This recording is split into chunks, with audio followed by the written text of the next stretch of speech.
i de part d'un jutge, que és la cosa més greu.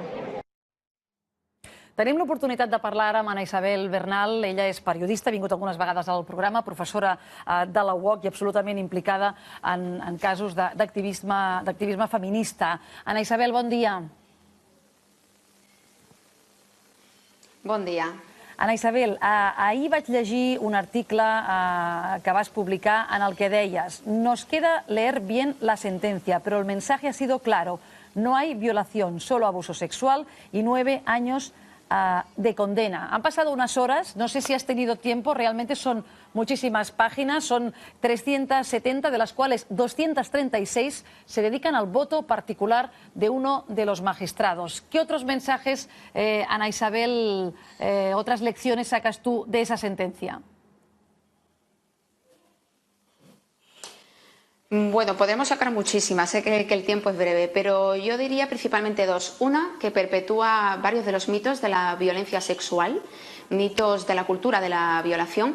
Y por otro lado, lo más inquietante es que a partir de ahora, ¿qué vamos a considerar por agresión sexual? Porque ayer era la gran pregunta, ¿no?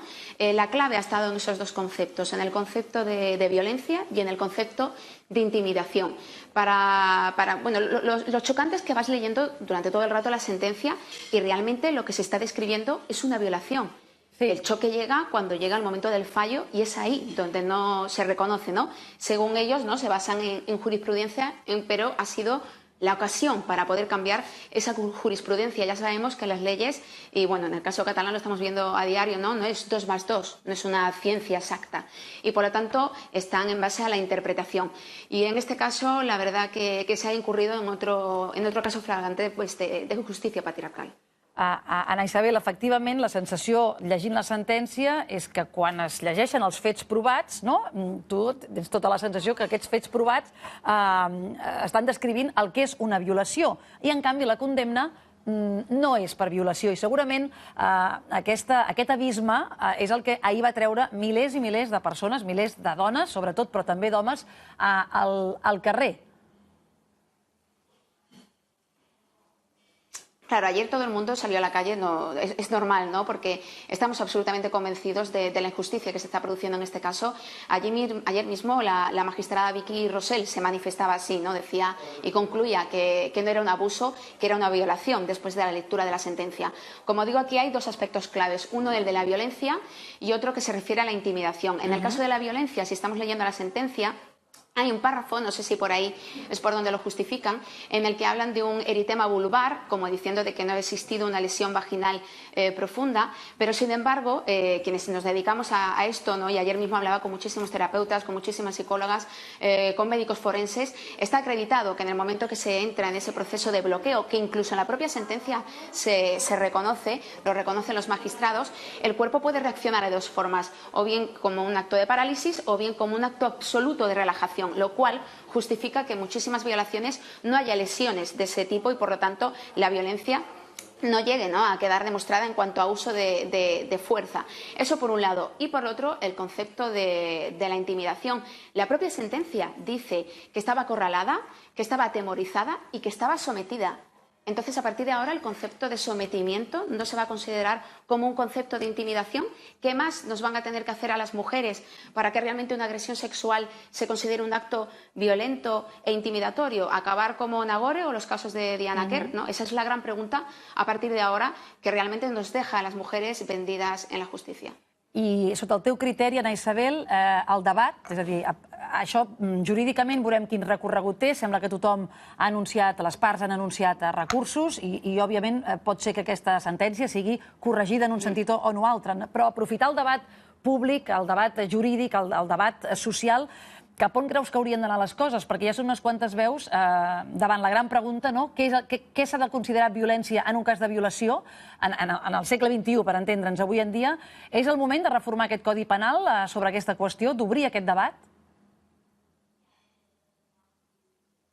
Claro, sería fundamental una reforma del Código Penal. Sobre todo estamos hablando de un tipo de agresión que nos sucede a nosotras, ¿no? Que nos sucede a las mujeres, y si estamos hablando de que vamos a crear un Estado de Derecho basado en nuestra Constitución y en nuestra igualdad, ¿no? Tenemos ahí ese artículo 14 de la igualdad, y aquí se está produciendo una desigualdad, insistimos, bastante destacada. Recuerdo precisamente el año pasado que además se produjo una sentencia por verano de 2017 en el que un juez condenaba a un familiar que había estado abusando de una menor entre los 5 y los 10 años, y decía que la menor no había opuesto resistencia, ¿no? ¿Cómo se pueden dar ese tipo de sentencias en este país? Precisamente los términos de agresión y de abuso sexual afectan a menores y a mujeres. Mujeres que, según datos del Ministerio del Interior, en España se sufre una violación cada 8 horas. Y nos encontramos con que la justicia a día de hoy está actuando de esta manera. Como dices, nos cabe por un lado los recursos, a ver cómo termina esto, pero por otro lado se hace necesaria una reforma del Código Penal, se hace necesaria una reforma de las leyes y, sobre todo, de forma urgente, una formación sobre las violencias machistas que nos afectan en toda la judicatura, ¿no? En jueces, en fiscales, etcétera, porque realmente así no se puede seguir, porque se da impunidad a la agresión. Creus que també és el moment de parlar de si cal més formació en perspectiva de gènere en el món jurídic, per exemple? Sí, o sea, es fundamental. Se ve, ¿no?, esa deficiencia. Hay asociaciones como Women's League, ¿no?, que anualmente hace incluso un balance de cómo está desarrollándose la justicia patriarcal, que bueno, le llamamos justicia patriarcal, pero en sí es injusticia, ¿no?, realmente el término que tendríamos que utilizar, en el que se está produciendo una vulneración de los derechos de la mujer como una cuestión de derechos humanos, ¿no?, que muchas veces deja de situarse en este contexto, y las violencias sexuales están enmarcados en ellos. Anna Isabel, una duda que aquest matí, preparant el programa, ha sigut tema de debat, no? És a dir, en altres sentències per casos de violació, entenc que tu en deus conèixer unes quantes, sempre aquest factor de la violència física ha estat imprescindible perquè el delicte aplicat en una condemna final sigui la de la violació i no la d'un abús sexual, perquè aquesta és la qüestió, no? És a dir, amb la tipificació del delicte tal com està, es podia dictar una altra sentència?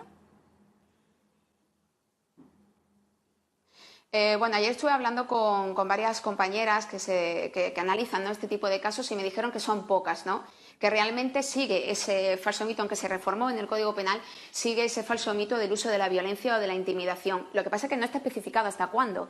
También tenemos que tener en cuenta que hay una letra pequeña, ¿no?, en todo esto, y es que, por ejemplo, el propio concepto de intimidación, del que se estaba hablando ayer, se utiliza pues como un preaviso, ¿no?, como una amenaza anterior. Sin embargo, para nosotros el concepto de intimidación, que 5 hombres te acorralen el doble de tu tamaño, que son 5 tiarrones auténticos de 27 años, que te acorralen en un portal, no se considera, ¿no? Socialmente, el concepto de intimidación es mucho más amplio de lo que se recoge en el propio Código Penal. Pero sí es cierto que ha existido, como antes mencionaba, muchas sentencias en las que no se han reconocido casos de violación precisamente porque no había lesiones, por ejemplo, vaginales, y no, es que eso evidencia una falta de comprensión sobre los procesos de reacción psicológica de las situaciones de bloqueo, aunque, como decimos, paradójicamente en esta sentencia se hace mención a ello, de cómo la víctima fue sometida, de cómo la víctima actuó en vez del raciocinio, ¿no?, pues la parte primitiva del cerebro y la parte instintiva, ¿no?